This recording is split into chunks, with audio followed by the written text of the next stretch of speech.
रहीम अस्सलाम वालेकुम नाज़रीन, मैं तो मेज़बान असगर गुजर, तुसी वेख रहे हो गुजर टीवी हवाला। हर रोज़ तरह अज एक बेहतरीन ते आला वीडियो ना तो मेज़बान तुहाडी खिदमत च हाज़र हाँ। उम्मीद करने का जी वीडियो आएगी दोस्तों पसंद आंदी लाइक शेयर जरूर करना माशाअल्लाह ते कमेंट देना लाजमी। है जी मज स्क्रीन की नज़र आ ये दोस्त करनगे तसल्ली। बड़ी बेहतरीन ते आला क्वालिटी का जानवर, बड़े वड्डे कद ते शाह काली चिश्ती दाग माई नूं पट ते लग्या है कैमरे की नज़र।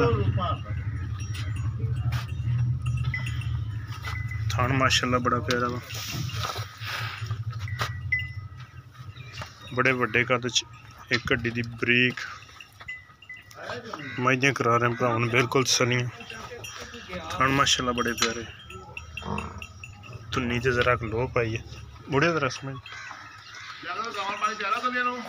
कद माशाअल्लाह बड़ा वड्डा माई नूं शाह काली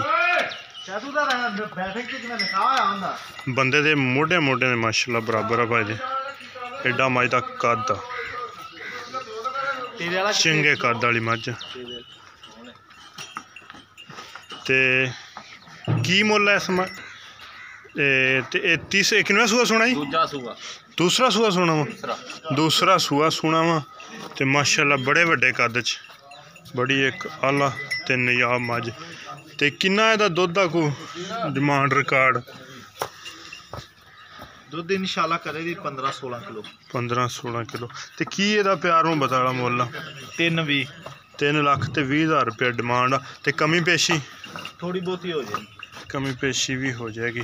यह मझ नंबर 1 विखाई है जी माशाअल्लाह, बड़े वड्डे कद खूबसूरत अल्लाह। हुण दोस्तों मझ नंबर विखाने 2, यह 3 लाख ते 20,000 डिमांड। कमी पेशी इंशाल्लाह ये विचों जरूर करावांगे। यह मझ नंबर जा रही है 2, बड़ी खूबसूरत सुई हुई मझ। किनवा दिन सुई नूं अज? तीसरा दिन सुई नूं माशाअल्लाह, बड़े वड्डे लिबास मुठ थान खूबसूरत अल्लाह। ये भी दूसरे सूए?